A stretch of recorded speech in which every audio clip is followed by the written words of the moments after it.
कार्यक्रम में उपस्थित कर्नाटका के राज्यपाल श्री थावरचंद गहलोत जी, मुख्यमंत्री श्री बसवराज बोम्मई जी, केंद्रीय मंत्रिमंडल के मेरे सहयोगीगण, राज्य सरकार के मंत्रीगण, सांसदगण, विधायकगण और कर्नाटका के और देश के मेरे नौजवान साथियों, मुरु साविरा मठा, सिद्धारूढ़ा मठा, इंतहा अनेक मठागला क्षेत्र के ನನ್ನ ನಮಸ್ಕಾರಗಳು।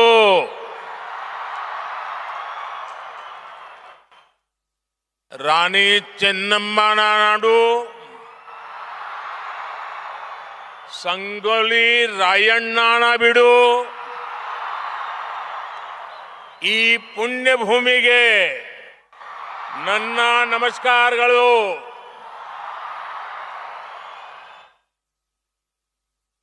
कर्नाटका का ये क्षेत्र अपनी परंपरा, संस्कृति और ज्ञान के लिए प्रसिद्ध है। यहां की अनेक विभूतियों को ज्ञानपीठ पुरस्कार से सम्मानित किया गया है। इस क्षेत्र ने देश को एक से बढ़कर एक महान संगीतकार दिए हैं। पंडित कुमार गंधर्व, पंडित बसवराज राजगुरु, पंडित मल्लिकार्जुन मानसोर, भारत रत्न पंडित भीमसेन जोशी और पंडिता गंगूबाई हंगल जी को मैं आज हुबली की धरती पर आकर नमन करते हुए अपनी श्रद्धांजलि देता हूं। साथियों, साल 2023 में राष्ट्रीय युवा दिवस का ये दिन बहुत विशेष है। एक और ये ऊर्जा महोत्सव और दूसरी ओर आजादी का अमृत महोत्सव। उठो, जागो और लक्ष्य से पहले मत रुको। एली एद्ददेली गुरु मटवा तनका निल्लदिरी।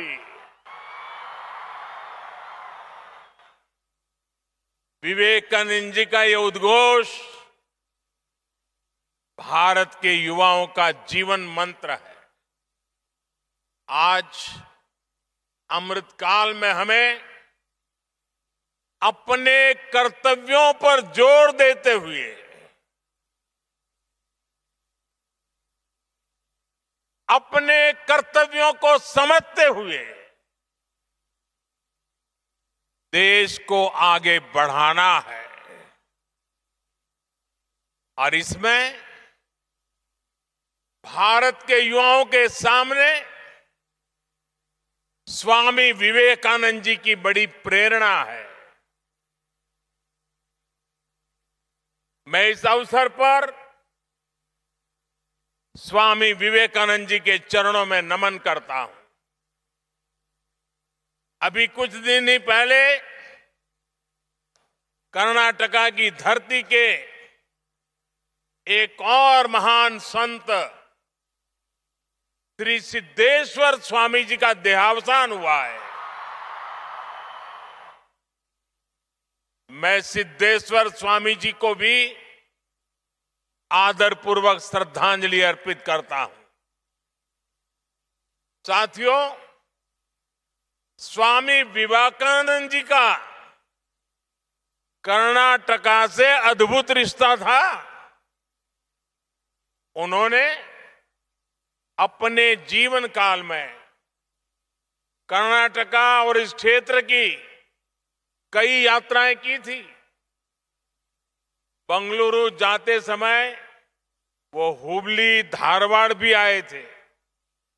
इन यात्राओं ने उनके जीवन को एक नई दिशा दी थी। मैसूरू के महाराजा भी उन लोगों में से एक थे जिन्होंने स्वामी विवेकानंद जी को शिकागो यात्रा में उनकी मदद की थी। स्वामी जी का भारत भ्रमण इस बात का भी प्रमाण है कि कितनी ही सदियों से हमारी चेतना एक थी। एक राष्ट्र के रूप में हमारी आत्मा एक थी। ये एक भारत श्रेष्ठ भारत की भावना का अमर उदाहरण है।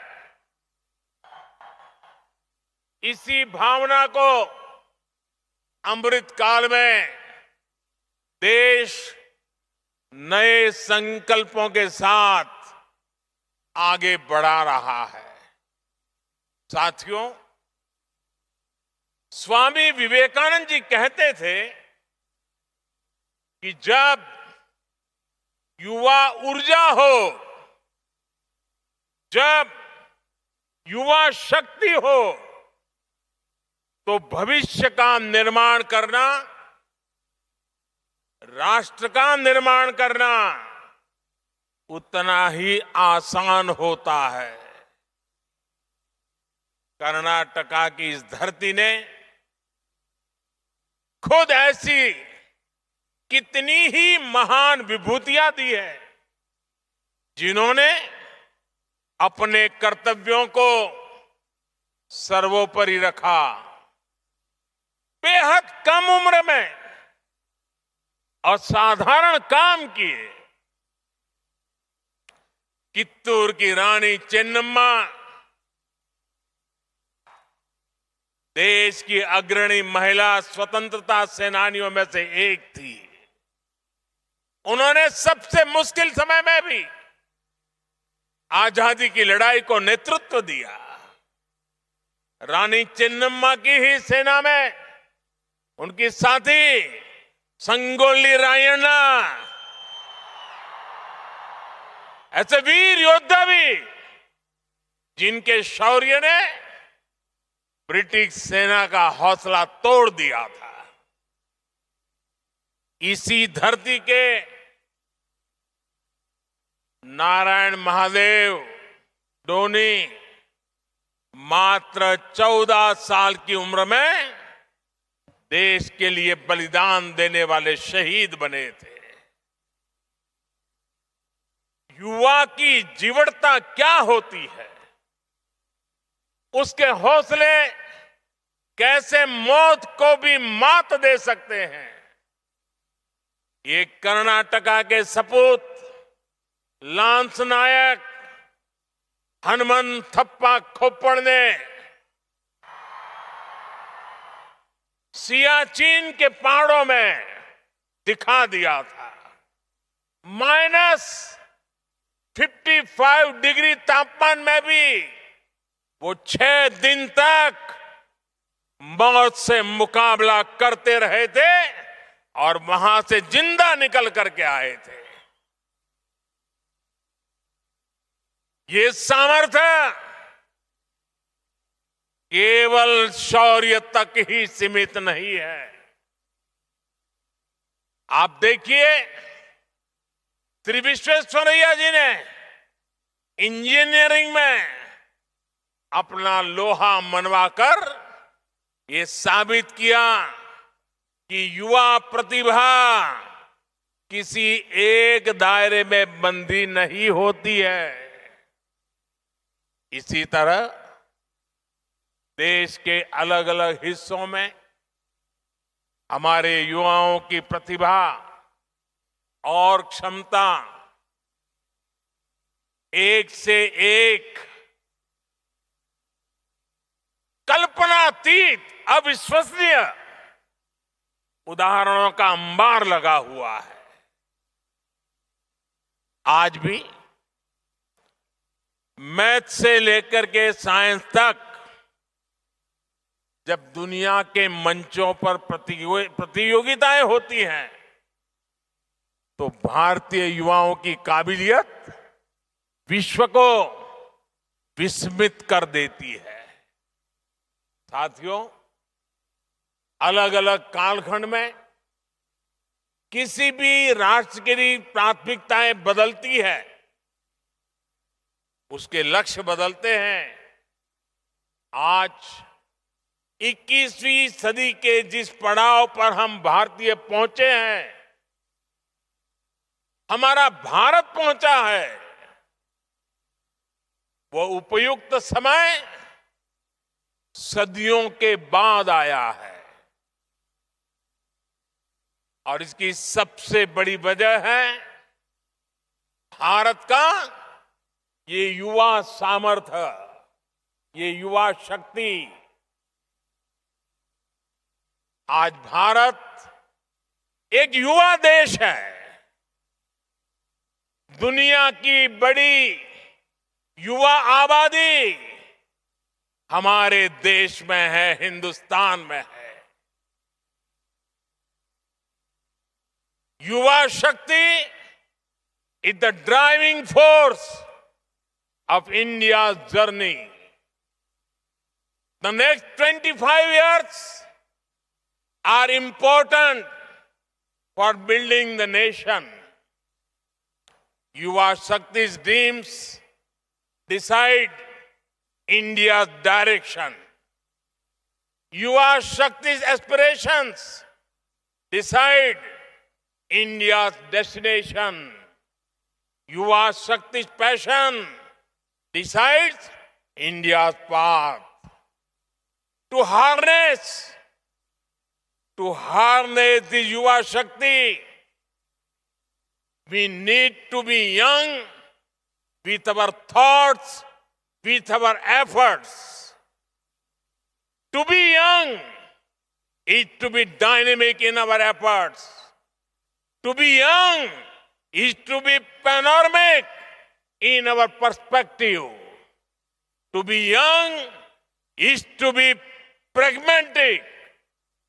Friends, if the world looks to us for solutions, it is because of the dedication of our Amrit generation.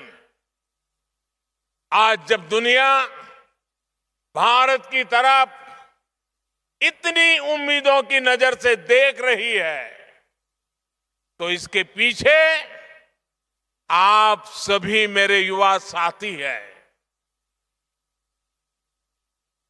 आज हम दुनिया में 5वें नंबर की अर्थव्यवस्था है और हमारा लक्ष्य है कि हम इसे टॉप 3 में लेकर के जाएं। देश की ये इकोनॉमिक ग्रोथ हमारे युवाओं के लिए अपार अवसर लेकर आएगी।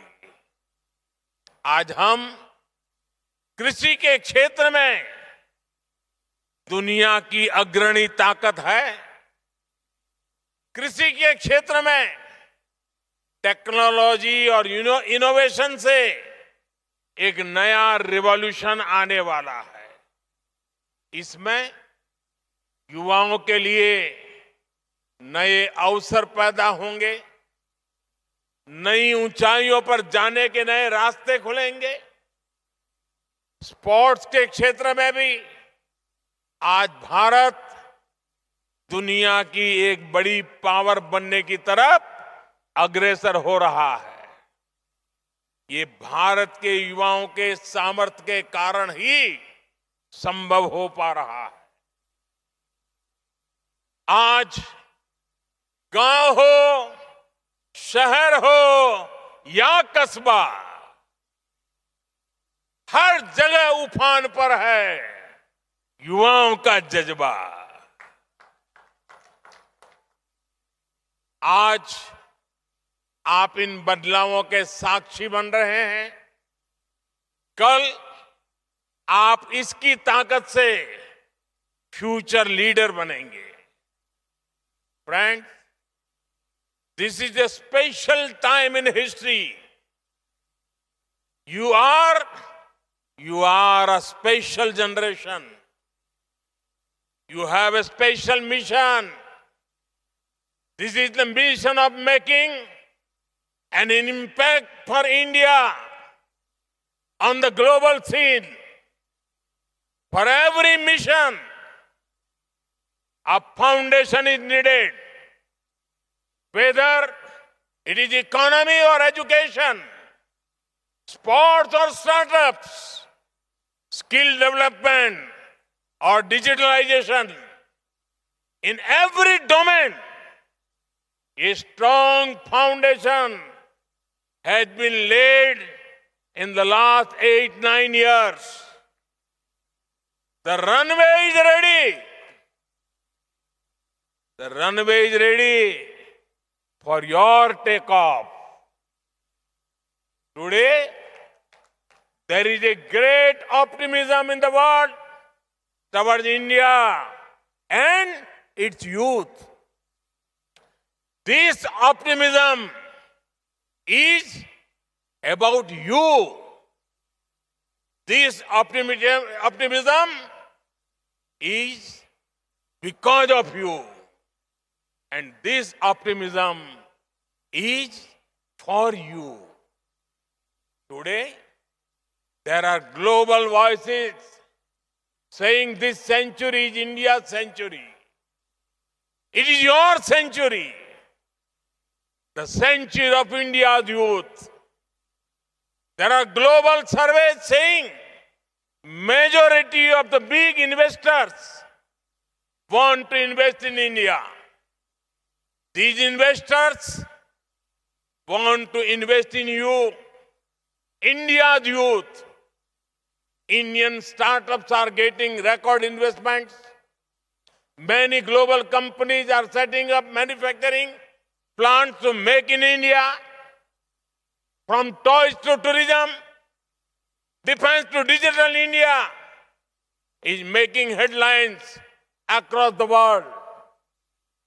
So, this is a historic time when optimism and opportunity are coming together. साथियों, हमारे देश में हमेशा से नारी शक्ति को और नारी शक्ति ने राष्ट्र शक्ति को जागृत रखने, राष्ट्र शक्ति को बढ़ाने का काम किया है। अब आजादी के इस अमृत काल में महिलाएं, हमारी बेटियां और नए नए पराक्रम करके दिखा रही है। भारत की महिलाएं आज फाइटर जेट्स उड़ा रही है, सेना में कॉम्बेटिव रोल्स में शामिल हो रही है। साइंस, टेक्नोलॉजी, स्पेस, स्पोर्ट्स, ऐसे हर क्षेत्र में हमारी बेटियां बुलंदियां छू रही है। ये उद्घोष है कि भारत अब पूरी शक्ति से अपने लक्ष्यांकों की ओर बढ़ रहा है। साथियों, हमें 21वीं सदी को भारत की सदी बनाना है और इसलिए ये जरूरी है कि हम वर्तमान से 10 कदम आगे की सोचें। हमारी सोच फ्यूचरिस्टिक हो, हमारी अप्रोच फ्यूचरिस्टिक हो। ये जरूरी है कि युवा आकांक्षाओं की पूर्ति के लिए आप पॉजिटिव डिसरप्शन करें, विश्व के आधुनिक देशों से भी आगे चले। अगर हम याद करें, आज से 10-20 वर्ष पूर्व ऐसी कितनी ही चीजें अस्तित्व में भी नहीं थी जो आज हमारे जीवन का अभिन्न हिस्सा है। इसी तरह आने वाले कुछ वर्षों में संभवतः ये दशक खत्म होने से पहले पहले हमारी दुनिया एकदम बदलने वाली है। Artificial intelligence, machine learning, internet of things और AR, VR जैसी इमर्जिंग टेक्नोलॉजी एक नए स्वरूप में इवॉल्व हो चुकी होंगी। डेटा साइंस और साइबर सिक्योरिटी जैसे शब्द कहीं ज्यादा गहराई से हमारे जीवन के हर आयाम से जुड़ चुके होंगे। हमारी शिक्षा से लेकर देश की सुरक्षा तक, हेल्थ केयर से लेकर कम्युनिकेशन तक, सब कुछ एडवांस टेक्नोलॉजी के जरिए एक नए अवतार में दिखने वाला है। आज जिन कामों का अस्तित्व भी नहीं है, आने वाले समय में वो युवाओं के लिए मेन स्ट्रीम प्रोफेशन होने की संभावनाएं हैं। इसलिए ये जरूरी है कि हमारे युवा फ्यूचर स्किल्स के लिए खुद को तैयार करें। दुनिया में जो कुछ नया हो रहा है, हमें उससे खुद को जोड़ना होगा। जो काम कोई नहीं कर रहा है, हमें उन्हें भी करना होगा। नई पीढ़ी को इस माइंडसेट से तैयार करने के लिए देश नई राष्ट्रीय शिक्षा नीति के जरिए प्रैक्टिकल और फ्यूचरिस्टिक एजुकेशन सिस्टम तैयार कर रहा है। आज स्कूल से ही इनोवेटिव और स्किल ओरिएंटेड एजुकेशन पर फोकस है। युवाओं के पास आज चॉइस के हिसाब से आगे बढ़ने की आजादी है। ये बुनियाद भविष्य के भारत का निर्माण करने वाले फ्यूचर रेडी युवाओं को तैयार करेगी। साथियों, आज इस तेजी से बदलते विश्व में स्वामी विवेकानंद जी दो संदेश हर युवा के जीवन का हिस्सा होने चाहिए। ये दो संदेश हैं, इंस्टीट्यूशंस और इनोवेशन। इंस्टीट्यूशन तब बनता है जब हम अपने विचार को विस्तार देते हैं, टीम स्पिरिट से काम करते हैं। आज हर युवा को चाहिए कि वो अपनी इंडिविजुअल सक्सेस को टीम सक्सेस के रूप में विस्तार दे। यही टीम स्पिरिट टीम इंडिया के रूप में विकसित भारत को आगे ले जाएगा। मेरे युवा साथियों, आपको स्वामी विवेकानंद की एक और बात याद रखनी है। इनोवेशन के लिए भी स्वामी विवेकानंद जी कहते थे, हर काम को 3 चरणों से गुजरना पड़ता है: उपहास, विरोध और स्वीकृति। और अगर इनोवेशन को एक लाइन में परिभाषित करना है तो वो यही है। उदाहरण के लिए, कुछ साल पहले देश में डिजिटल पेमेंट्स की शुरुआत हुई थी, तो कुछ लोगों ने इसका खूब मजाक उड़ाया था। स्वच्छ भारत अभियान शुरू हुआ तो भी इन लोगों ने कहा कि ये सब भारत में चलने वाला नहीं है। देश गरीबों के लिए बैंकों में जनधन खाते खुलवा रहा था, योजना लेकर आया, उसका भी मजाक उड़ाया। कोविड के समय हमारे वैज्ञानिक स्वदेशी वैक्सीन लेकर आए तो उसका भी उपहास किया गया कि ये काम भी करेगा या नहीं। लेकिन अब देखिए, आज भारत डिजिटल पेमेंट में वर्ल्ड लीडर है। आज जनधन खाते हमारी इकोनॉमी की एक बड़ी ताकत है। वैक्सीन के क्षेत्र में भारत की उपलब्धि की दुनिया में चर्चा हो रही है।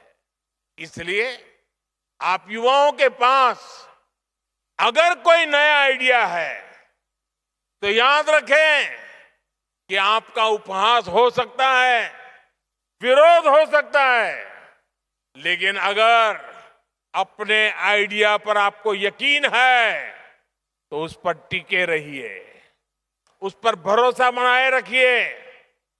आपकी सफलता मजाक बनाने वालों की सोच से कहीं बड़ी साबित होगी।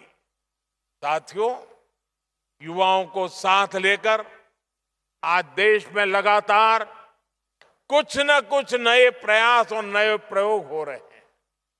इसी कड़ी में नेशनल यूथ फेस्टिवल में भी देश के अलग अलग राज्यों के युवा विभिन्न प्रतियोगिताओं में हिस्सा लेने के लिए जुटे हैं। ये कुछ कॉम्पिटिटिव और कोऑपरेटिव फेडरलिज्म की तरह है। क्या अलग अलग राज्यों के युवा स्वस्थ प्रतिस्पर्धा की भावना लेकर अपने कौशल का प्रदर्शन करने आए हैं। यहां ये ज्यादा महत्वपूर्ण नहीं है कि कौन जीता, क्योंकि हर स्थिति में जीत भारत की होगी। क्योंकि यूथ फेस्टिवल में हमारे युवाओं का टैलेंट निखर कर सामने आएगा। आप यहां एक दूसरे से कंपटीशन करने के साथ साथ एक दूसरे के साथ कोऑपरेट भी करेंगे। इसलिए तो कहा जाता है कि कंपटीशन तभी हो सकता है जब उसमें भाग लेने वाले एक नियम को पालन करवाने में एक दूसरे का सहयोग करें। हमें कंपटीशन और कोऑपरेशन की स्पिरिट को लगातार आगे बढ़ाना है। हमें हमारे हर लक्ष्य में ये सोचना है कि हमारी इस सफलता से देश कहां पहुंचेगा। आज देश का लक्ष्य है विकसित भारत, सशक्त भारत। हमें विकसित भारत के सपने को पूरा किए बिना न रुकना है, न विराम करना है। मुझे विश्वास है हर युवा इस सपने को अपना सपना बनाएगा। अपने कंधों पर देश की ये जिम्मेदारी लेगा। इसी विश्वास के साथ आप सभी को एक बार फिर बहुत बहुत धन्यवाद, बहुत बहुत शुभकामनाएं।